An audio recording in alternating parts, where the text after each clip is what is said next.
সরকারের পদত্যাগের এক দফা দাবিতে ডাকা অসহযোগ আন্দোলনের অংশ হিসেবে খুলনায় সড়ক অবরোধ করেছে ছাত্র জনতা। রোববার সকাল 10টার দিকে নগরীর শিববাড়ি মোড়ে অবস্থান নিয়ে সড়ক অবরোধ করে তারা। এ সময় আন্দোলনকারীদের দফায় দফায় মিছিল ও বিক্ষোভ করতে দেখা যায়। আটকে দেওয়া হয়েছে মোড়ের চতুর্দিকের চলাচলের পথ, ফলে যানজটের সৃষ্টি হয়েছে।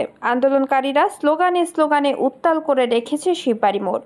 এ সময় আন্দোলনকারীদের দফা এক, দাবি এক, হাসিনার পদত্যাগ, দিয়েছি তো রক্ত, আরও দিব রক্ত, 18-র হাতিয়ার, গর্জে ওঠো আরেকবার, আমার সোনার বাংলায় বৈষম্যের ঠাঁই নাই সহ বিভিন্ন ধরনের স্লোগান দিতে শোনা গেছে।